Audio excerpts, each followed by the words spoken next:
Well, welcome in everyone to Betting Weekly Live. It's Wednesday, the 24th of September. You're with Steve Wyss and James Eastham.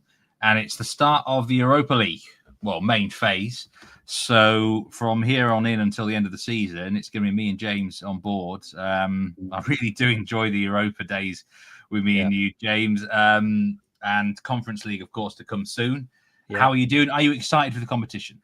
Yeah, really excited. And this is where it all gets serious, isn't it? The group stage. We've had lots of qualifying rounds for both this competition, the Europa League, that is, and the conference.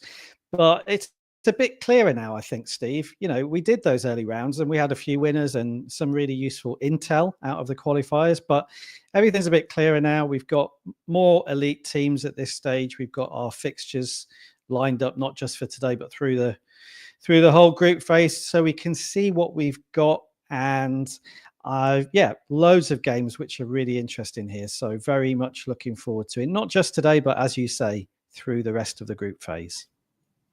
Yeah, it's going to be exciting, and we're going to go through our best bets in Europa League today. It's a bit of a weird one this week because we've got LaLiga action as well.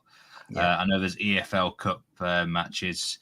I'm going to ask James's opinion and bets on the two French teams involved tomorrow's Europa League, because it continues on to tomorrow, of course, as well. It's going to be Dan Rowick with Simon Holden on tomorrow with a Ryder Cup preview as well. But welcoming you all, Leslie, Matt, Byron, Muriel, Ming Chung.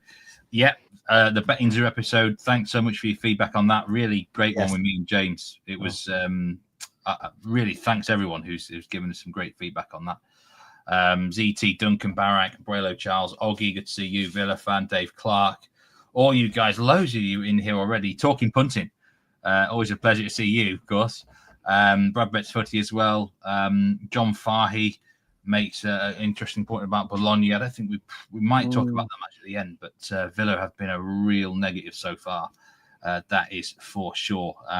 But before we get underway in terms of the matches, then we've got to look at the futures market, because we always do that. And I know some people will want to get some bets on teams before ball's even kicked. Some people like to wait in this market and so on and so forth. But Aston Villa as the favourites to win this competition. Now, thankfully for them, this competition finishes in May. Yeah. But because right now they're not looking like a team that will win the Europa League. Lots can change. We've got to say that change. But right now you wouldn't be putting any money on Aston Villa. Surely they'll get bigger at some point if they keep up this form. Where's this market for you at the moment? Anyone that catches your eye at any sort of price? Well, I agree, first of all, Steve, with Aston Villa. You can't really back them at plus 600, can you? Given the size of the field and how they're playing. And you're right, you would expect them to be a bigger price at some stage, because right now it looks as though they will drop points during the group phase. So yeah, I think they will get bigger. They've obviously got quality in the squad. Not made a very good start to the season, but it's obviously a long way to go. And as long as they get through the group phase, they could be a completely different team in the spring. But at those odds, I would leave them alone. I like Roma as a team to do well in the competition. Not quite sure again about the plus 900 price. But I like them. I think they've got the potential to do well in this competition and also in Serie A. I think they are strong enough to have a pretty good go at both of those competitions. So I like them. Maybe they'll get bigger at some stage. I think it was Byron mentioning Lyon there at plus 1600. Lyon are a club with a really good European pedigree. Obviously, they've done really well in all sorts of European competitions, haven't they, down the years? Former Champions League semi-finalist. Probably should have gone a bit further, I think, last year than they did when they went out to Man United. So I think Lyon will be very keen to do well here, because they're a team that want to do well in Europe. Plus 1600, they're in the top 8 in the betting. I get it. I think it makes sense. And I think that price is probably fair. My only reservation with Lyon is whether they've got the squad to challenge on two fronts. I know they want to do well in League One. The squad is fairly small because they had to sell over the summer to raise money. That's my concern there. So I'm not particularly hot, I've got to say, on the League One teams at the moment. Lille being mentioned there, Jonathan David. The comment is correct. Obviously, Jonathan David has left. I think plus 2,000 on Lille probably makes sense. And then Nice, who we're going to talk about later, their game this match day, plus 2,500. I don't really like either. So it's hard at this stage for me to say that there's a team who A, I fancy, and B, the price is right. As I say, I like Roma, so I'll be keeping an eye on them. If I had to pick somebody now, it would be them, but it's very early. And one thing I would stress at this stage is that, the futures market stays open. It's not a case that you have to get involved in it now before match day 1. It will be open all the way through the group phase. So those prices will move. And if you fancy a team and then they lose a couple of games, but you still think they're going to make it through, then you can pounce and get them at bigger odds. So really interesting to look at for now. But at the moment, I'm taking a watching brief on the futures market. There's 3 teams that interest me in the futures market, and I think you mentioned them, and there's several in chat as well. But I think Roma, I know they're the second favourites. It might be a bit of a boring play, this one, but they've got a manager who has won this competition before. We know that once you've done the course and distance, that always impresses me. So, I think plus 900 there on Roma. I would probably make them my favourites right now to win the competition. So I think that you could do far, far worse than betting on Roma. A couple of bigger prices. Someone did mention them, Feyenoord, 28 to 1. They've actually managed to rack up quite a lot of European experience in the last 3 or 4 years. Had a few close calls, and there's a suggestion that perhaps they are the best Dutch team right now. They're not in the Champions League, but they might be the best Dutch team. And then from an actual German perspective, I've got a feeling one of Freiburg or Stuttgart might go deep. I don't know which team, can't make up my mind. But I just feel like, Frankfurt have won this competition before. They fit the mold, the type of mold of team that could go well. But I can't decide on which one. From a French perspective, I think the French can give a good... I certainly think Lyon and Lille can give a good account of themselves here. Nice, we know, have not really ever done anything in Europe for a while. So I'd rather back Celtic at the same price, which is saying something. But you are absolutely right. The market stays open for a long time, and you don't have to strike now. No. Having said that, Steve, one thing it's worth pointing out was that those favourites in this particular competition in the futures market last year, they didn't actually really shorten that much, did they? If we look back, there were teams who are just favoured by the market, even through the sort of the slight up and downs they may have had in the group phase, which actually makes sense because, class is permanent, form is temporary. So Roma at plus 900, I'm not saying that's the biggest they'll ever be, but it might be, because I think the bookmakers and the market makers will always think, well, hang on, they're still a good team. As long as they get through the group stage, then they're going to be there or thereabouts in the market. So it's not guaranteed that the teams at the top of the market will get any bigger. It's just worth keeping an eye on whether they do. But just looking back to last year, somebody may have more detail on the stats, but from memory, some of those favourites in this market, same as the Conference League, they don't necessarily shorten, even if they have a bit of a rocky ride through the group stage. Thanks so much for the comments so far. Loads of you in there, and I'm reading them all. I just want to say real thanks to real Brendan King, who again said he enjoyed the Betting Zoo episode. If you've not watched that already, then do watch it with me and James. Yes, it's on the channel. Good fun. And also the first 2 I did with Doug Kazarian and Jack Wright. But yes, we'll crack on onto some matches today in the Europa League. I just want to start things off with there's 2 early games on the card, and neither of us have got any bets in these fixtures. Midtjylland against Sturm Graz and PAOK against Maccabi Tel Aviv. Nothing whatsoever tempted me in those 2 fixtures. Don't know about you, James, just really difficult. Same. Talk about Maccabi Tel Aviv getting kicked out of the competition, but I'm not sure what the latest is there. But 2 tough games. Really tough games. I thought the prices were pretty fair. I think Midtjylland, clear favourites at home, makes sense. I think PAOK makes sense as well. I think you can argue that it would be a surprise in both cases if we didn't get a home win. So there was very little interest from me in these games. Having looked into them, I think they're pretty much priced up as they should be. Yes, I totally agree there. If anyone's got anything in those 2 early games, then do let us know if there's an edge. The goal line looked quite high for Midtjylland, Sturm Graz, but then you look at the results of both teams and you can see why it's so high. But they're Byron there. Byron's going Michelin moneyline under 3.5 as I say that. So it did look quite a high goal line, I must say. Okay, let's go into some matches then. I'll start us off here because there's been a few comments about this being a really good bet, and I totally agree with chat on this. Crvena Zvezda against Celtic. This is Red Star Belgrade. And I'm a little bit surprised, actually, that Red Star are the slight underdog in this fixture. For me, they've got to be a bet on the draw no bet handicap here. -109 with Bet Rivers. Two main reasons for it. We know that Red Star have a very intimidating home stadium. Now, their results at this venue have not always been that great in the Champions League, but that's a big step up for them. The last time they were in the Europa League, I think it's something like 6 wins, 2 defeats, and 1 draw from their last 11 fixtures in the Europa League at home. But Celtic away from home in Europe is usually a big fade. It's as simple as that. 13 straight matches without an away win in Europe. And again, a lot of those are in the Champions League. And they have drawn some of those fixtures, like they managed to draw at Bayern Munich last year, for example. But this is now a massive noose around their neck in terms of a mental thing. I think whenever they go away from home, this is a lot of pressure on the players. And, they're actually, let's say, the slight favourite, which I don't think is fair. Red Star are a little bit underrated here. If it ends a draw, you're not going to lose any money. And until Celtic prove to me that they can do the job away from home, then I'm very happy to bet against them with teams like Red Star. There should be some matches, teams in this group stage that Celtic would beat away from home.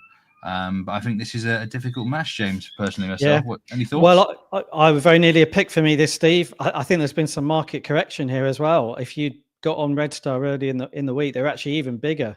I think they were plus 195 to win yesterday, and Celtic were plus 128, which made no sense at all to me. So they've come in, have Red Star to a more reasonable price, but I tend to agree with you. I'm still surprised they're underdogs at home. It's two teams who are pretty well matched if you look at all sorts of metrics and rankings lists which are out there, some of which are pretty good. So yeah, I was surprised. I think over the last 24 hours, it looks like Red Star have had plenty of backers, but there's still opportunity there, I think, with their price of plus 163 to get on them. Byron's saying there, Red Star, tie no bet, draw no bet, -112. Yeah, it's definitely worth a look, I think. And there's an interesting betting dynamic here with the splits in that 69% of the tickets on the money line are on Celtic, but 83% of the money is on Red Star. And that kind of could prove that Celtic are maybe quite a big public play in terms of amount of tickets, but the smart money may well be on Red Star here. And I just think they've got to be an auto bet at the price. I thought Red Star would be a -1/4 ball favourite, to be brutally honest. I'm surprised that they're a very slight dog on the draw no bet line. So, yeah, I'm strict. I think it's probably going to be my best bet of the day. I might convince myself with a couple more bets that it's better than this one, but it's a strong play. Absolutely no doubt about it whatsoever. And it seems that most in chat do agree. I mean, Celtic aren't playing that great, as Byron said, but they are the best team in Scotland by quite some distance right now. But we know in Europe away from home, it's difficult for them. All these games, by the way, we're talking about now are the later kickoffs. This is 8 p.m. UK time, 3 p.m. Eastern. We'll get into one of the games that you're really interested in here, James, and it's Nice against Roma. And I mean, Roma, we've just talked about them there. I think they're a great bet for the outright here. Nice, the last time Nice were in this competition last season, it was, very disappointing from them. Yeah, they seem really to, for whatever reason, put weakened teams out. How are they going to approach the Europa League this time around, James? Are they that bothered about it? Do they need improvements? What do you think? Well, I think they have to be bothered about it within the club on the basis that two things, really. The first is they've wasted, in a way, their 4th place in League One last season, which earned them a Champions League berth. They went out of that competition in the qualifying phase over 2 legs to Benfica, where they were really poor. So they have to try to make up for that. And the second reason is what you said, Steve. They were really, really poor in Europe last season. And they kind of got away with it by then finishing the league season pretty strongly and finishing fourth, which I think made people think, well, do you know what, let's not worry too much about how they did in Europe. I think this season they're going to find it a lot harder to claim a Champions League place in the league. And I think for that reason, Europe, I think, within the club will be taken more seriously. So they'll be looking to do well in the group phase. But I don't fancy them at all here. They've made a poor start to the season, have Nice, both with regard to results and also performances. I thought they were really poor at the weekend. They lost 4-1 away to Brest. Not the first time this season. They've been really poor defensively. I think you've mentioned playing a weakened team. I think they'll be playing a slightly weakened team tonight as well. There are reports that Jonathan Klaus, who is one of the few clear internationals in their starting lineup sometimes, may be starting on the bench tonight. They don't really have a second choice right wing back in the position in which he plays. So we could see a weakened lineup here. And they're facing Roma, who I think have been overall pretty good so far in Serie A. We've talked about them on our weekly European show. They look really hungry to do well under their new manager, Gasperini. They've played well. The players looked really sharp when I've seen them. So I think this is a really tough game for Nice. And I'm opposing them here. Now, I'd rather there was slightly more chance to back Roma at bigger odds. The market has, I think, correctly identified that Nice are struggling. They're plus 215 here to win at home. Roma are plus 123 to win away from home. But even at those odds, I'm still willing to try to find a way to back Roma. So my pick on the game is Roma Tino Bet, which is available at minus 165. Maybe too short for some people. It's obviously quite a conservative play because I've got the draw on my side there. If you're looking for a plus money play on the game, maybe back Roma on the money line at plus 123. I think they're going to try and win this match rather than be cautious. And everything I've seen so far, Steve, from Nice suggests this is going to be a really tough evening for them. Just to go back to the Benfica game, which was part of the Champions League qualifying, they got really badly outplayed in both legs of that.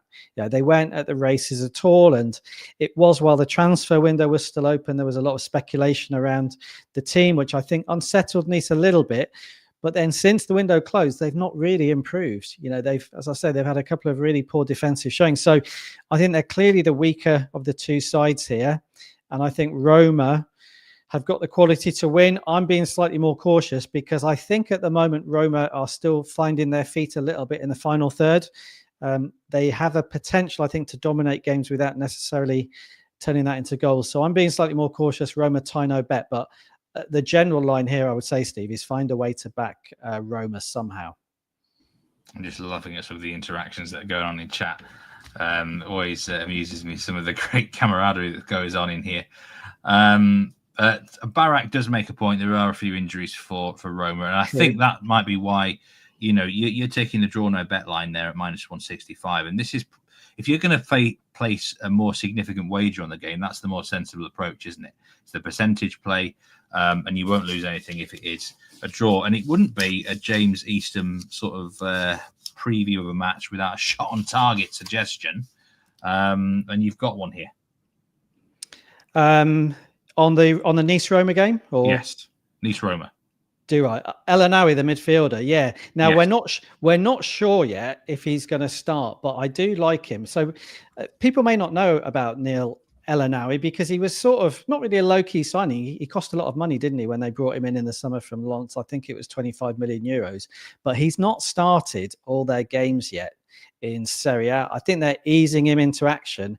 And there's obviously competition for places in centre midfield. So keep an eye on the lineup here. Neil El Anawi is a centre midfielder. He played all sorts of roles when he was in France at Lens, sometimes quite deep. But when they allowed him to get forward, he looked pretty good to me. Good in the air, willing to have a shot on goal as well. So just keep an eye out on the lineup, because I think Neil El Anawi, if he's picked tonight, we'll see tonight's game, which for him is back in France, playing against a team he knows pretty well, as a chance to shine. And in the over 0.5 shot on target market, he's available at plus 135. I think if he starts, those odds are pretty good because I think he will look to get forward. I think Nice will play to try to win this game rather than be too conservative. And you'll have a player in El Anawi in midfield who'll look to impress. So it's just a lean really from me. The main pick for me is to back Roma, Tino bet. But have a look at the team news. And if El Anawi is playing, keep an eye on how he performs. 89% of the money is on Roma. 65% of the tickets are on Roma. Over-under is a lot more split, just 51% on the over. So that probably suggests that the under is more fancied. Several comments about Roma games being low scoring this season. Yeah. That could be a trend. 0-1, 0-2 would very much be on my bingo sheet for this game. That is for sure. Yes. No doubt about it whatsoever. I thought I'd sold you down the river there for a minute, James, with the shot on target price. It's my notes, Steve. Don't worry. It's my notes being all over the place. That's all it is. Okay. Next match that I am going to discuss, Freiburg, Basel. This is one of my better bets of the day, and it'll be no surprise for those who've been watching the Euro show. It is over 3 Asian goals is what I like here at minus 132 with Bet Rivers. Every single Freiburg game this season has gone over 2.5 goals. Most of them have gone over 3.5, actually. And it's one of those interesting geographical clash here. Both cities actually share an airport. I don't know if you've ever been to this airport, James. Basel, Mulhouse, Freiburg Airport. I went there a couple of summers ago. This is actually Basel's shortest away trip of the season, and they're going to a different country. It's amazing, isn't it? So Central Europe. Brilliant, yeah. They're going to bring quite a few fans with them, I think. And, Basel, if you look at their results this season in the Superliga, they have been really high scoring. So for me, it's just one of them obvious plays. I think a few, again, were putting it in chat earlier, that the over 3 Asian goal line looks really very backable at minus 132. At very worst, you're going to get a push on the game. I've seen a lot of Freiburg this season, and they're all over the place defensively at times, but they've got goals in them. And Basel have got options. Shaqiri here is a great playmaker for them. They're going to be a threat from set pieces, and it should be a wild encounter. So I'm not even going to overthink this one. Over 3 Asian goal line, minus 132 is another really strong bet for me today. And I'll just give you a split for this one. 77% of the money is on the over. Quite a lot of action on Freiburg, James. 93% of the money and 80% of the tickets. Freiburg are minus 190. Yeah. You would probably expect them to beat Swiss opponents, wouldn't you?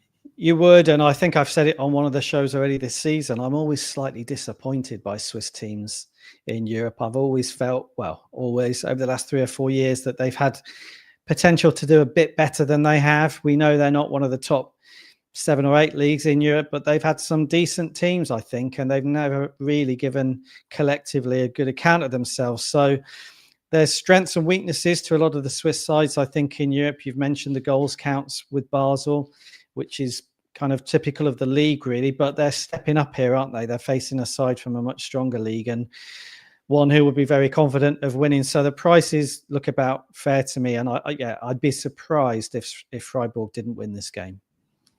Good day, C from Lynn. Hope you're doing really well. Dave Clark says lean Freiburg on over 2.5, and this should be a great atmosphere. Brad Betts Footy has got some great stats throughout the whole chat, but this is some really significant ones there. Over 3.5 goals in 8 of the last 8 home games. That just kind of sums it up, really. There's very little to suggest that this will be anything other than a shootout. Best of luck if you're playing in that one. Possibly the most high-profile game of the day is in Spain. Real Betis against Nottingham Forest. Real Betis plus 118 favourites, Forest plus 215. Back in Europe, of course, Nottingham Forest for the first time in 30 years, I think it is. Yes. Yeah. And they've got the defending champion as a manager here, who won the Europa League with Spurs last year, Ange Postecoglou. Yeah. So far, he has started with a loss and a draw. European action now for him here in Real Betis. Interesting betting heat. I know you've got to play on the game, James. What sort of direction and thoughts are you looking at?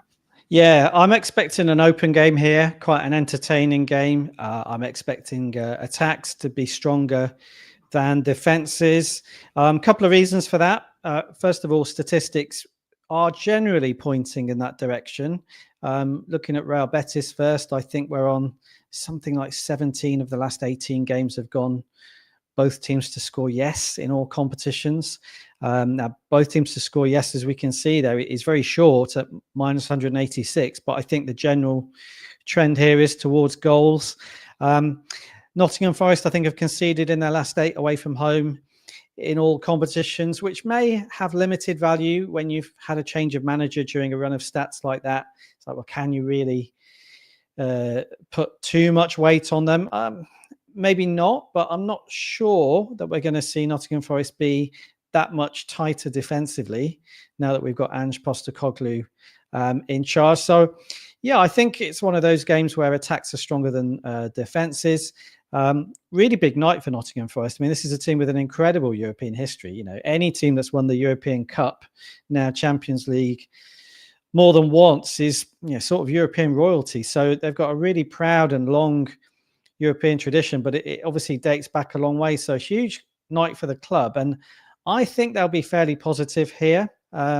It's not a direct comparison, but in their 1-1 draw at Burnley at the weekend, I felt they were, without necessarily playing that well, they were fairly positive. I think they managed 8 shots on target in the game. So I'm not expecting Forest to go here and sit particularly deep in the match. So that's how I kind of see it playing out. And all of that for me points towards goals. Now, the over 2.5 line, I think, is minus 141, something like that. So my play on the game is over minus 152 now on over 2.5 goals. So it has shortened. I'm going over 2.75 goals, which is available around minus 110, minus 115, something like that.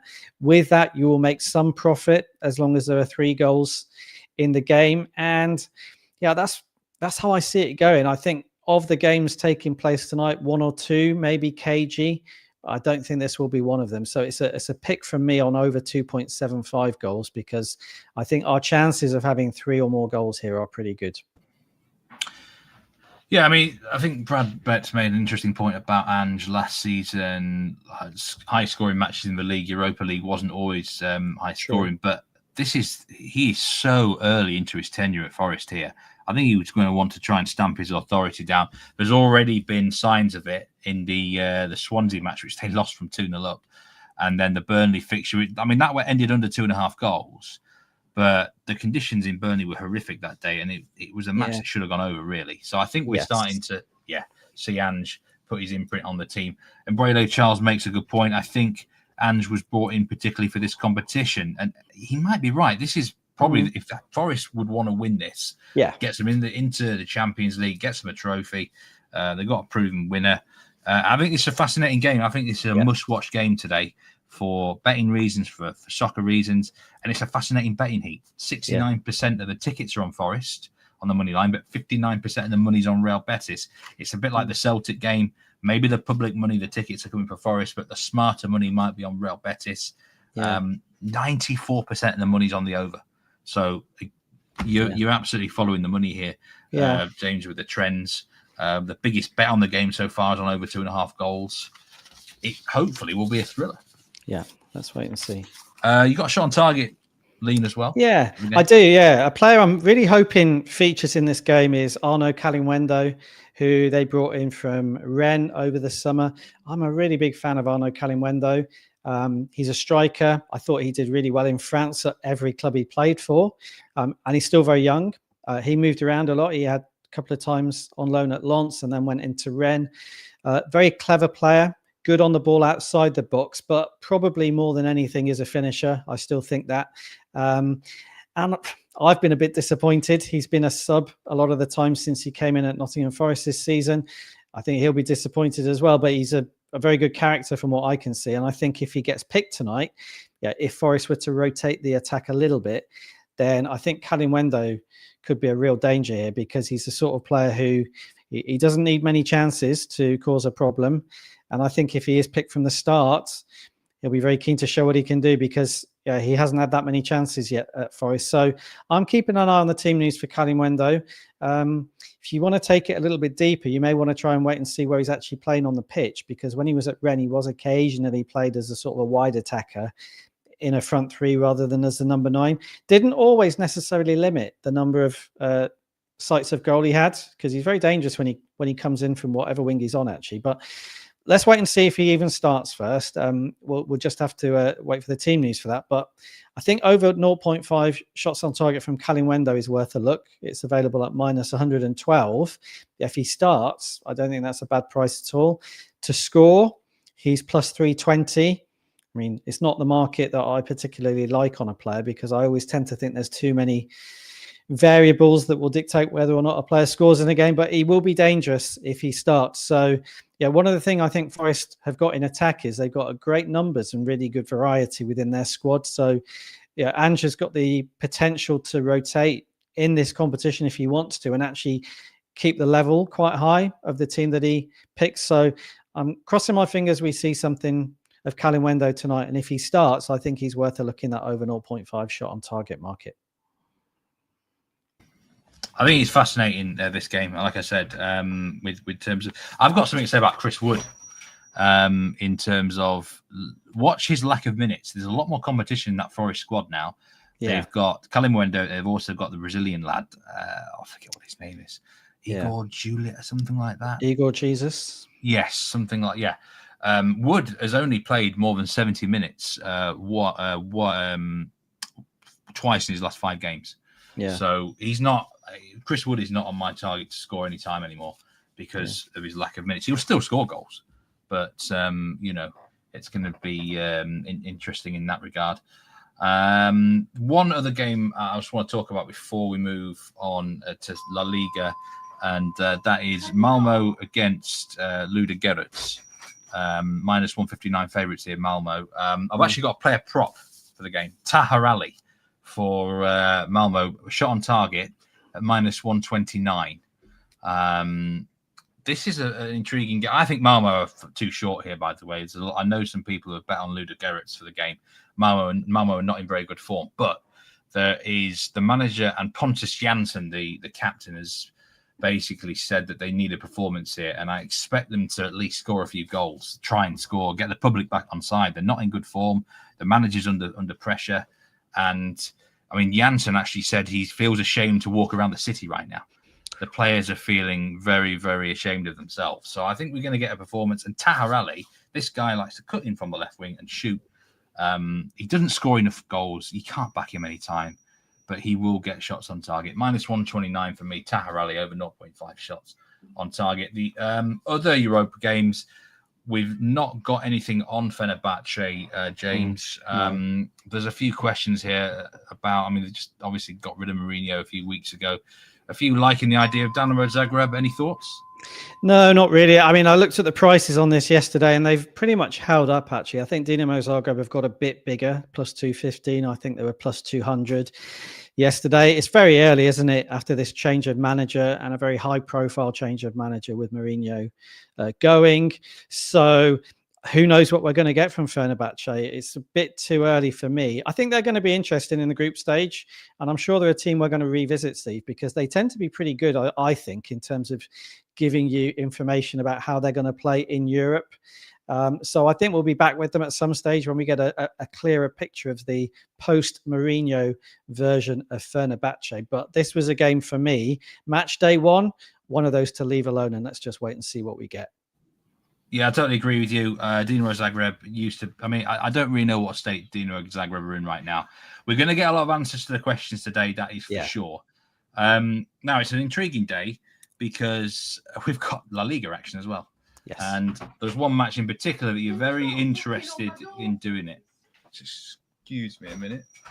I've got some problems with the knock and runners today on the door. Oh dear. So they are going to be in trouble at the end of this stream, I'll tell you now. Europa League fans. They are going to be told straight at the end of this shit. No.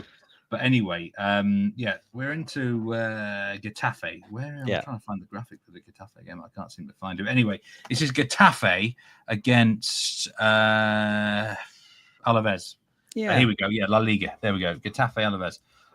Plus 130 for Getafe. But what you're really interested in is the goal line here. It's unusually low, James. Yeah, and I've looked at it loads of different ways. I'd be interested if anybody else out there in the comments has had a look at it. It's obviously maybe not the most high-profile game today, not even in Spain, let alone generally, because we've got the Europa League as well. But the Getafe Alaves goal line is set, as you say, Steve, particularly low.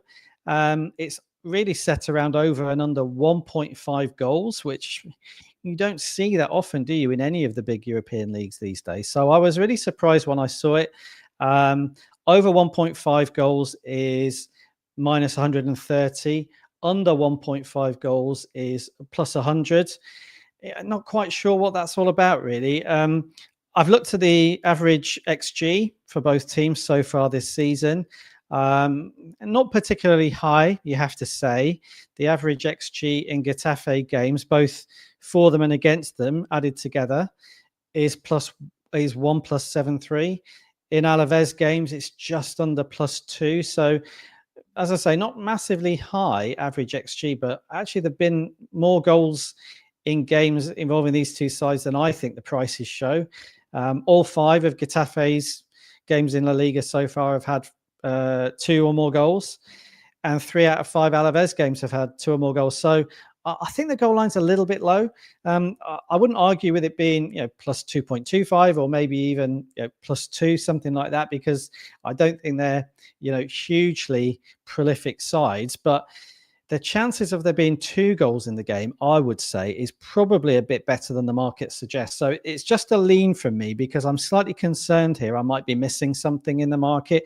And I have to admit, I've not watched a great deal of either side so far this season, which was another reason I decided to go for a lean here rather than a pick. But I think over 1.5 goals at minus 130 is worth a look, because I think there's a fair chance we may get 2 goals in the game. Over 1.75, you then start to get into plus money. I think that's available at plus 107. So I'm with the overs here. As I say, the stats aren't super strong, but I think the chances of overs is a bit better than the prices at the moment would suggest.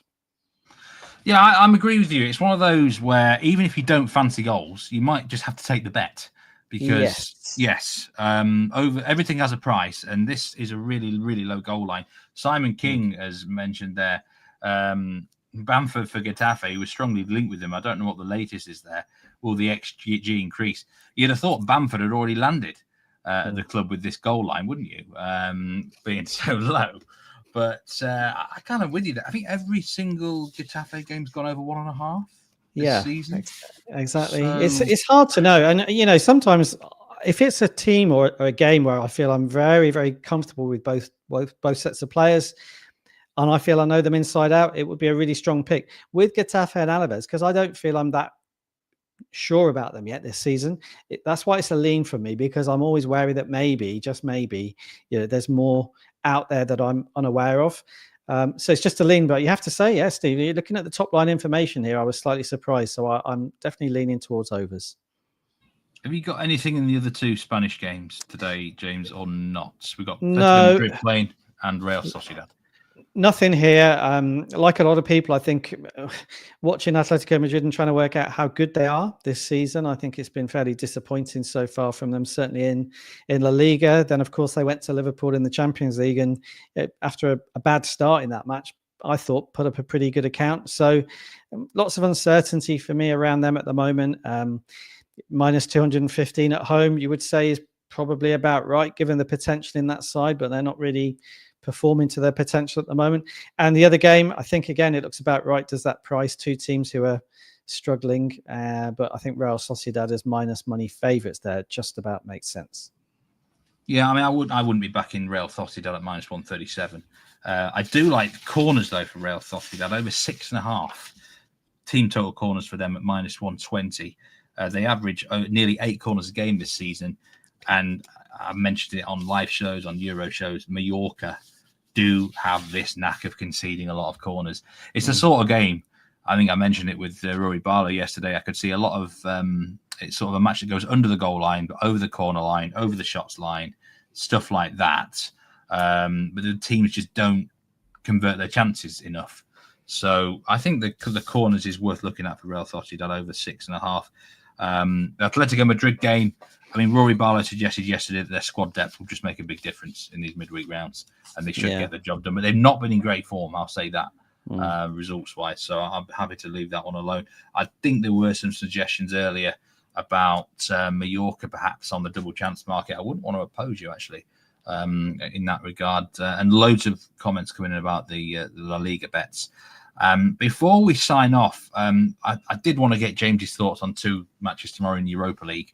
Of course, the Europa League matches will be covered on tomorrow's live show as well. But with Lyon and Lille playing, we might as well get his expert opinion. We'll start with Utrecht Lyon.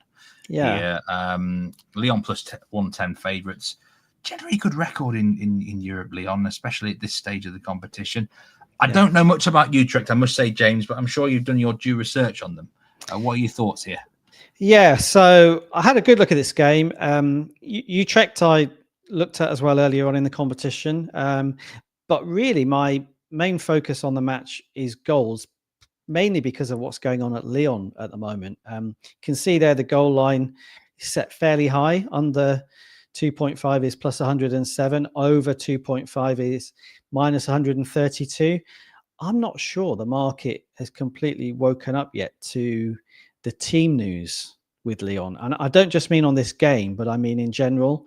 Again, for people who maybe haven't been following Lyon that closely, they sold their best goal scorer, George Mikau-Tadze, who a lot of people will know from the Georgia national team that did so well at the Euros last summer, to Villarreal on the final day of the transfer window, which was not a move that either he or the club really wanted to have to put through, but it was really to raise money because they're short of money. And what that means is the loss of Mikau-Tadze, it's left them without a clear goal scorer.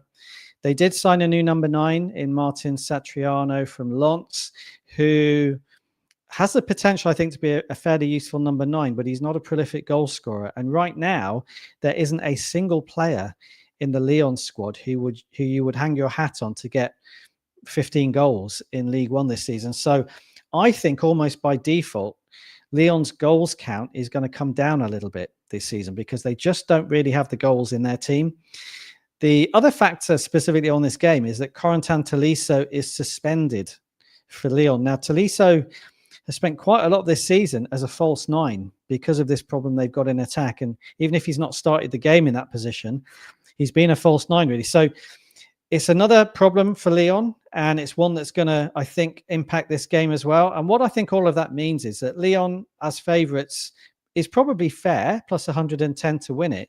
But I can't see them winning it by outscoring Utrecht because I don't think they've got the goals in the side. So I think this game is going to be, if not more cautious than the market thinks, I think it will have fewer clear chances and fewer goals than the market thinks. So yeah, I was really surprised to see where the goal line is. And as I say, it's not really down to Lyon deliberately becoming a more conservative side. It's just that there aren't many goals in their likely starting 11 for this game. So my pick on the game is under 3 goals, which is at minus 148.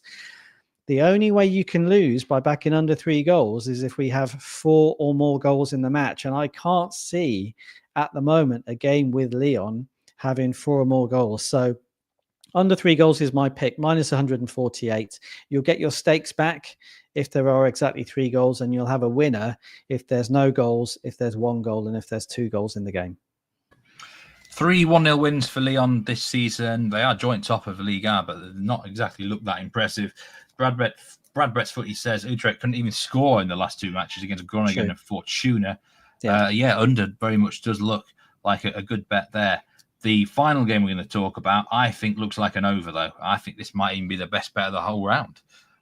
Lille Brann, over 2.75 goals at minus 118. I'm expecting a feast of goals. I've mentioned Lille this season loads of times, cashed on their overs quite a few occasions.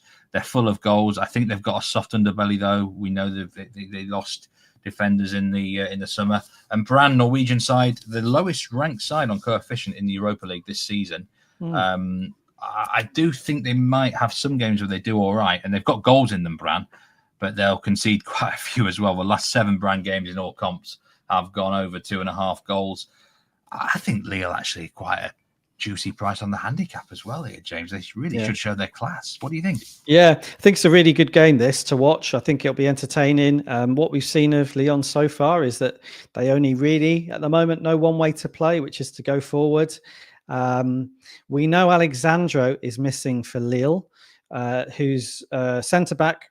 Really important, I think, for Lille now, because the centre-back partner he had last season, Bafoda Diakite, has left. He's at Bournemouth now, and I think what that means is Alexandro's even more important. So he's out, and I think that makes them weaker at the back. So all about the goals really here, Lille. I think they'll be going to try to outscore Brann, and they've got a chance of doing it, because one thing they have done this season in a lot of their games is attack really well. They didn't last weekend when they lost 3-0 at Lens. They were really poor, but I tend to think they still be pretty strong in this game. So, yeah, I'm looking forward to it. I think there'll be a lot of chances, a lot of goals. One player I'm looking forward to seeing, if he starts, is Hamza Igerman. And he's a player I wanted to flag up for people to look out for. He came in at Lille over the summer. He's pretty much the number 2 striker, which they do need, because their first choice striker we know is Olivier Giroud, who, excellent as he may still be, is not of an age where he can play twice a week all season. So we think, we're not sure, but we think Giroud will rotate out of the starting 11 here. If that happens, Hamza Igerman is the player likely to rotate into the starting 11, and he's looked really sharp when he's played. I think he got a couple of goals off the bench when they had that big 7-win away to Lorient. So keep an eye out for Igerman. If he starts, what a great chance for him to impress at home here in a very winnable game where Lille will do a lot of attacking. He's, as we can see there, he's plus 185 in the anytime goal scorer market. Definitely worth a look there, because he's looked sharp in front of goal so far. He's minus 134 in the over 0.5 shot on target market. That is definitely worth a look, because if he starts, I think a lot of the ball in the final third will be going into Igerman. So we don't know if he's going to start. There's a lot of competition for places at Lille. They've got 7 or 8 attacking players there going for 3 or 4 starting positions. So plenty of options for manager Bruno Genesio. But I think it is one of those games where he'll probably want to give Igerman a run out from the start. And if Igerman does start, keep an eye out for him, because he, as I say, he's looked very good so far.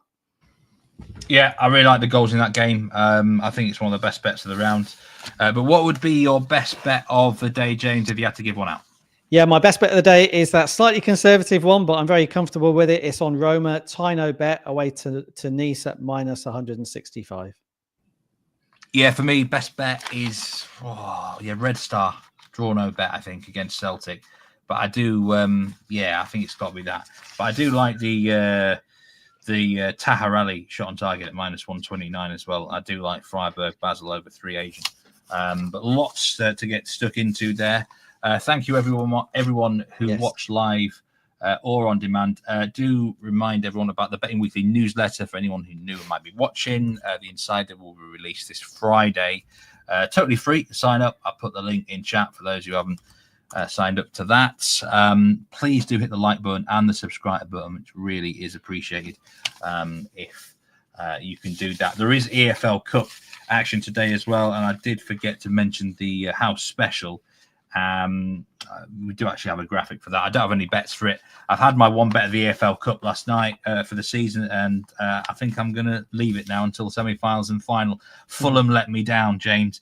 But in the Man City game, Erling Haaland to score at least one first half goal is at plus 120. Don't know whether he'll start or not, but that is obviously a very, against League One opposition, that would be a very, very good house special to get stuck into. Another match, Arsenal Spurs are playing today. But I tell you what, domestic cups and meat do not get on very well until the latter stages. They just never have done, James. Yeah. So it's like we said on the betting zoo, Steve, stick to what you know. So it sounds like you're fully tuned into your strengths and weaknesses on the domestic cups there. Yes, and do watch that Betting Zoo episode with me and James. It was great stuff. And thanks so much, Mr. Eastham, for this Steve. today. Best of luck with all those plays. And I will see everyone on Friday with Simon. And do not miss tomorrow's live show with Simon and Dan, Ryder Cup special, Europa League. And we've got stuff like, more LaLiga action as well. Yeah. Coming your way on the channel today, we've got the Tennis Live with Tim Dennis, Mitch Michaels. We've got a hardball show, and we've got a fast break show as well. today. Doug Kazarian in the house for both of those. And also the Edge is on, of course, at 5 p.m. Eastern time with Doug. Sorry, it's not a fast break show today. It is a hardball show at 2 p.m. Eastern time. And then the Edge is at 5 p.m. Eastern. Do watch out for that. So remember, gamble responsibly. Take care, everyone. And we'll see you next time. Betting Weekly Live.